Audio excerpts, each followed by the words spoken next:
ସବୁ ଲୋକ କହୁଛନ୍ତି ମୁଁ ମୋ ଜୀବନରେ କିଛି କରିପାରିବିନି। ବୋଧେ ସେମାନେ ଠିକ କହୁଛନ୍ତି, ଆରେ ଭାଇ ଲୋକ କଣ କହୁଛନ୍ତି ସେଇଟା ଦେଖିଲେ କଣ ତୋ ଜୀବନ ବଦଳିବ? କିନ୍ତୁ ବାରମ୍ବାର ହାରିଲା ପରେ ଆଉ ଥରେ ଚେଷ୍ଟା କରିବାକୁ ଡର ଲାଗୁଛି। ହାରିବାକୁ ଡରୁଛୁ? ତାହେଲେ ମନେ ରଖ, ହାରିବାଟା ଖରାପ ନୁହେଁ, ହାରିଯାଇ ଚେଷ୍ଟା ଛାଡିଦବାଟା ହଉଛି ବହୁତ ଖରାପ। କିନ୍ତୁ ମୋ ପାଖେ ଟଙ୍କା ନାହିଁ, ସପୋର୍ଟ ବି ନାହିଁ, ମତେ ବୁଝିଲା ଭଳି ଲୋକ ବି କେହି ନାହାନ୍ତି। କେହି ନଥିଲେ କଣ ହେଲା, ଆମେ 2 ଜଣ ଅଛୁ ପରା, ବ୍ୟସ୍ତ କାହିଁ ହଉଛୁ?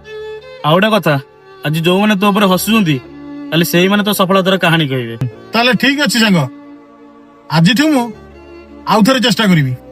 ଗୋଟେ ନୁହେଁ, ଯେତେ ଥର ପଡିବୁ ସେତେ ଥର ଉଠିବୁ। କାରଣ ସ୍ୱପ୍ନ ସେଇମାନଙ୍କର ପୂରଣ ହୁଏ ଯୋଉମାନେ ଶେଷ ଯାକେ ଲଢନ୍ତି। ଜୀବନରେ ଲୋକ ତମକୁ ରୋକିବେ, ହସିବେ, ତୁମକୁ ଦୁର୍ବଳ କରିବାକୁ ଚେଷ୍ଟା କରିବେ, କିନ୍ତୁ ମନେ ରଖ, ତୁମ ସ୍ୱପ୍ନର ମୂଲ୍ୟ ଅନ୍ୟ କେହି ନିର୍ଣ୍ଣୟ କରିପାରିବେ ନାହିଁ। ଆଜି ତୁମେ ଏକା ହେଇପାର, କିନ୍ତୁ ଯଦି ହିମ୍ମତ ଅଛି ତେବେ ତୁମ କାହାଣୀ ଶେଷ ଏପର୍ଯ୍ୟନ୍ତ ଲେଖା ହୋଇନି।